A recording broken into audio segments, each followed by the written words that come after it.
Ladies and gentlemen, my name is Shakufa Sharif, and I'd like to welcome you all here today for International Women's Day celebration, Women, a Pivotal Force for Change. At this point, I'd like to read you a short history of International Women's Day. International Women's Day is celebrated in many countries around the world. It is a day when women are recognized for their achievements without regards to divisions, whether national, ethnic, linguistic, cultural, economic, or political. And on behalf of California Women's Society for Democracy in Iran, I would like to welcome you to this International Women's Day conference titled Woman, a Pivotal Force for Change, where truly our roles as a creative force in this universe at this time of the history has become very crucial. Brutality and violence, atrocity and oppression against women are beyond imagination. At the same time, a struggle for freedom, democracy, and equality has been an infrangible part of our history. And women have played a pivotal role in shaping this glorious, long-standing struggle. Women who have each made an incredible impact on humanity. Even though I was born in Iran. I have not gone back to Iran since I was a kid, and I'm saddened not to be able to take my child and my husband to see where I had fond memories of as a child. And I don't know if I'm speaking for any of us here that grew up in this country or were born in this country, that we didn't even know how or why the regimes changed and why. Went through life pretty decently with injustices for me that may not be the same as being imprisoned and tortured in Iran. And day in and day out, they're giving the khutbahs, they're giving the sermons. So here we have the issue of moral corruption. Then there's the issue of honor killings. The U.S. Health Department finally recognizes, after many years of pushing by women and girls advocates, that we do have an issue here by some of the immigrant societies and communities in the United States. So that's also being addressed. So those are some of the issues. And then there's the issue, of course, of Equality Rights Amendment, the ERA. Just to include the word women in our Constitution so that we receive the same equal status as men. Our work also encompasses, and in our work also is the United Nations.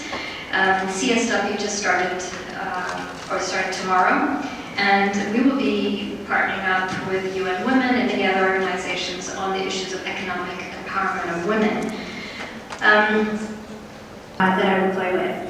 I would even summon the friendship of the sun and the moon, talking to the sun. Years later, what I had seen in the martial arts was an opportunity, or an avenue, if you will, to fight through which I could replicate the stories that had become a part of my identity. To fight conflict by empowering my mind, my body, and spirit as weapons of its own, just as these women had done. The women in these stories are not only physically and spiritually empowered, they are also educated, a fact that helped me recognize the value of education and one that has inspired me to pursue a doctoral degree in conflict resolution over here. Now into childhood and armed with a whole new set of experiences and skills, I critique these childhood stories more closely and beyond their inspirational element. What I found, The words of the Iranian woman, Mrs. Maryam Rajavi, who we are about to see in this video, resonates with every inch of my fabric. And this is because she has forged a path which represents the universal needs and rights of every human being. She has not only been my inspiration and my president, but she is what I believe to be a president for all. Thank you.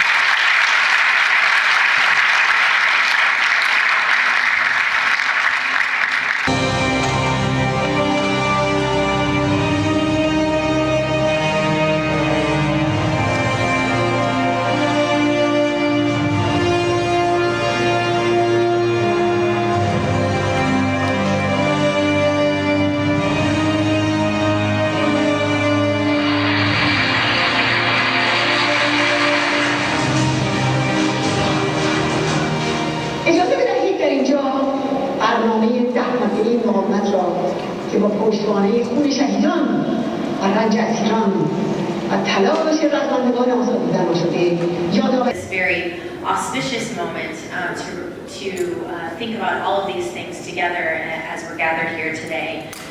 So because it is an auspicious, esteemed panel of such amazingly accomplished women, and in this room of people who are so completely dedicated to peace and freedom, not only in Iran but throughout the world, and so it's just my honor and pleasure to be here with you today. I first want to wish you a happy Nowruz. As a time of New Year, it's also a time of renewal and intention setting.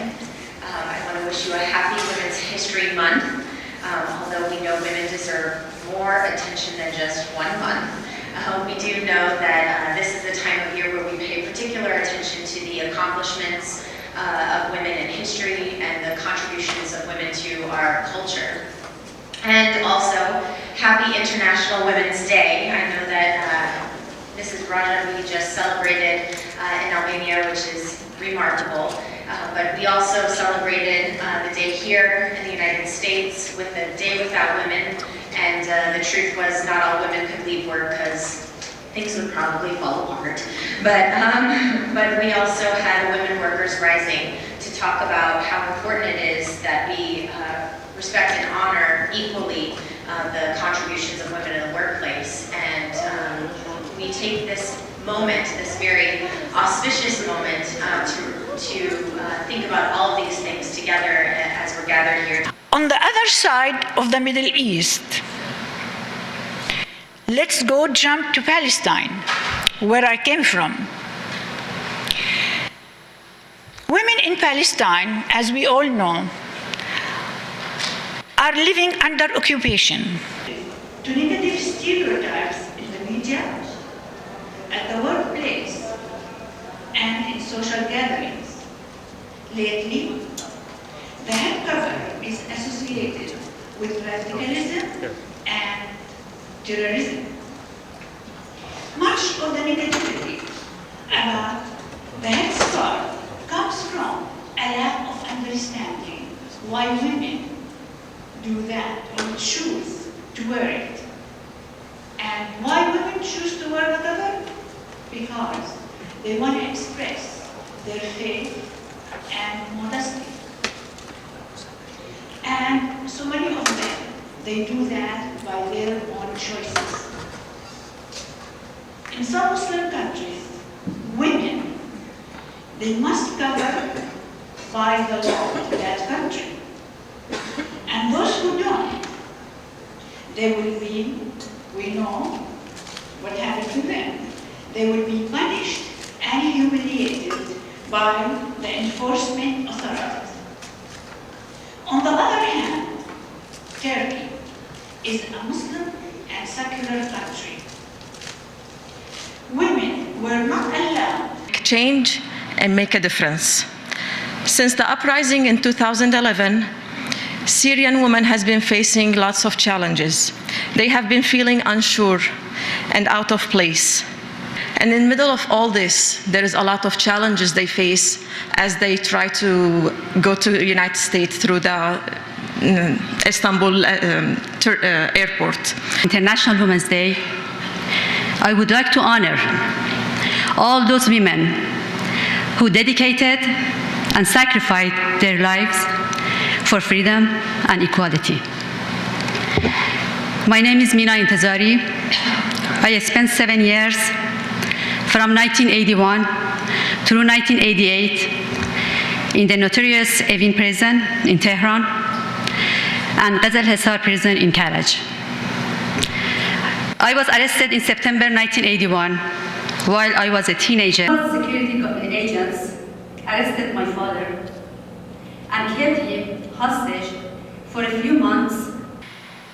As a conclusion, I would resound this message from all those brave women to all of us, that we can and we must stand up and fight for our rights, freedom, democracy, and equality.